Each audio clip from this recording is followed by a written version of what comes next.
وہ 2023 کے انتخابات کی مشترکہ اسٹریٹجی اپنانے پر اتفاق ہے۔ ضرورت پڑنے پر نیشنل حکومت بنائی جا سکتی ہے، چونکہ اگلے الیکشن کے بعد ممکنہ طور پر کسی بھی اکثریت نہیں ہو سکتی۔ اب یہ بات جو ہے میں ان سے اتفاق نہیں کروں گا، کیونکہ اتنا جلدی اب اگلی حکومت بنانے اور یہ چیزیں جو ہے یہ ویسے میڈیا کو ہوائی خبریں دی جاتی ہیں، لیکن وہ کہتے ہیں کہ دونوں جماعتوں کے دوبارہ رابطے کی وجہ امپائر سے حمایت نہ ملنا ہے، یعنی اسٹیبلشمنٹ نے کوڑا جواب دے دیا ہے، اور مریم کے ذریعے زرداری کا نواز شریف سے بھی بالواسطہ رابطہ ہوا ہے، اور حمایت ملی تو عدم اعتماد پر غور کریں گے، یہ پیپلز پارٹی جو ہے اس نے واضح طور پر قرار دیا ہے۔ اب دوسری طرف ایک نون لیگی پیپلز پارٹی سے قریبی ایک صحافی ہے، جیو نیوز پر صحافت کرتا ہے، یعنی نون لیگ کا ایک قریبی جو چینل ہے پسندیدہ، اس پر صحافت کرتے ہیں وقار ستی۔ وہ اس ملاقات کی جو اندرونی کہانی لائے ہیں وہ اور دلچسپ ہے۔ وہ کہتے ہیں کہ نون لیگ کو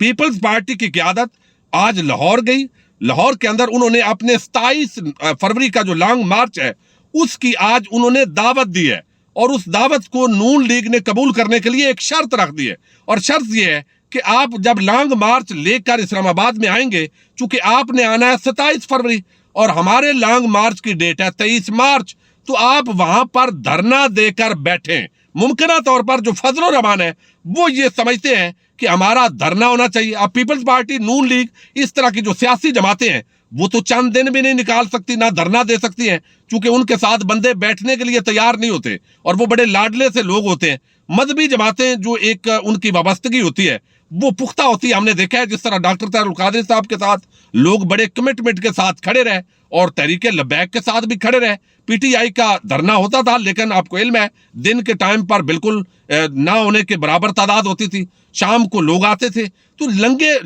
جو لمبے عرصے کے لیے دھرنا برقرار رکھنا مشکل ہے۔ تو اب اس پر پیپلز پارٹی نے کہا ہے کہ ہم تو دھرنا نہیں دیں گے، ہم تو ایک دن کا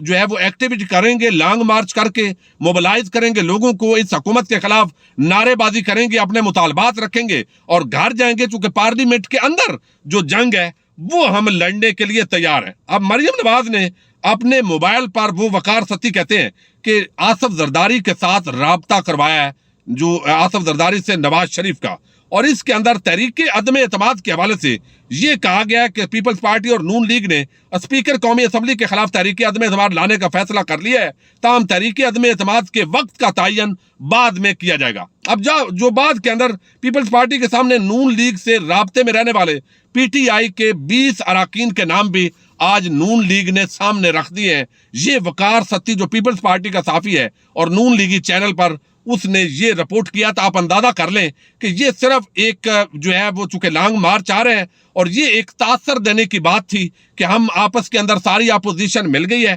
ایک دوسرے کی ہم نے مخالفت نہیں کرنی، آپس کے اندر ہم نے مل بانٹ کر چلنا ہے۔ اگر کوئی احتساب کا معاملہ واقعی سیریس ہو جاتا ہے، جو کہ توقع نہیں ہوتی اس ملک کے اندر، بدقسمتی کے ساتھ جو اداروں کی کارکردگی ہے، لیکن کوئی خطرہ اگر پیدا ہو جاتا تو ہم نے مل کر اپنی چوری ڈکیٹی کو کس طرح بچانا ہے۔ تو آج دو بیسیکلی یہ کوئی جمہوری پارٹیز نہیں ہے، یہ فیملی لیمیٹڈ پارٹیز ہیں، اور یہ کھاؤ قبائل یہ آج جمع ہوئے ہیں، اور ایجنڈا ان کا ایک واضح ہے کہ ایک تو کشمیر کی یکجہتی کا دن تھا، میڈیا سے اس کو انہوں نے بڑے اچھے طریقے سے آج سیاسی ایکٹیویٹیز کر کے غائب کر دیا۔ پہلے فضل الرحمان نے متنازع تقریر کر دی اور اسی طرح کے پرانے نسخے انہوں نے آزمائے، اور دوسری طرف جو چائنا کا وزیر اعظم کا دورہ ہے یہ چونکہ انتہائی کامیاب ہے، اور پچھلے بڑے عرصے کے بعد اتنی بڑی عام ڈیولپمنٹ ہو رہی ہے، تو اس کو روکنے کے لیے یہ سارا جو کھیل رچایا گیا تھا، اب اس معاملے کو آپ دیکھ لیجئے میڈیا کے اندر اب اس وقت جو ہے وہ بھنگڑے ڈال رہے ہیں طبقہ ملامتیہ کے، وہ خواہش نفس کے جو پیروکار ہیں، یعنی خواہشات کی جو ایک خبر بناتے ہیں، وہ طبقہ اچھل کود کر بڑھا چڑھا کر بیان کر رہا ہے۔ باقی اس وقت جو ہے یہ جیسے نعیم اشرف بٹ نے اپنی سٹوری دی ہے اور اندرونی کہانی جو سامنے آئی ہے اس کے مطابق اسٹیبلشمنٹ ان کو جواب دے چکی ہے کہ وہ کسی بھی جانبداری کا مظاہرہ نہیں کرے گی، کوئی ان کے ساتھ کھڑی نہیں ہے، بلکہ حکومت کے ساتھ ادارے کھڑے ہیں۔ ابھی چند دن پہلے جیسے army chief general Qamar Javed Bajwa نے جو سرمایہ دار تھے، جو انڈسٹریلسٹ تھے، جو کاروباری حضرات تھے، ان کو بتا دیا کہ ہم حکومت کے ساتھ کھڑے ہیں، تو اپنی مایوسی کو اور فیس سیونگ کے لیے یہ سارے حربے جو ہے وہ آزمائے جا رہے ہیں، اور انشاءاللہ یہ پہلے بھی ناکام ہوئے ہیں، اب بھی ناکام ہوں گے۔ اور جس طریقے سے اس ملک کی صحافت جو ہے وہ صحافت کو چھوڑ کر یہ صحافی لوگ انتہائی ڈھیٹ پن پر آ گئے ہیں، یہ آپ نے کبھی بھولنا نہیں۔ اور اب ڈیجیٹل میڈیا کا، سوشل میڈیا کا دور ہے، اور انشاءاللہ یہ ایکسپوز ہو گیا ہے مزید جو اینکرز ہیں، جو مزید کچھ صحافی ہیں، اور ان کا ان مخالفت کا، بغض کا، عمران خان کے بغض کا کچھ بھی نہیں بنے گا۔ اصل میں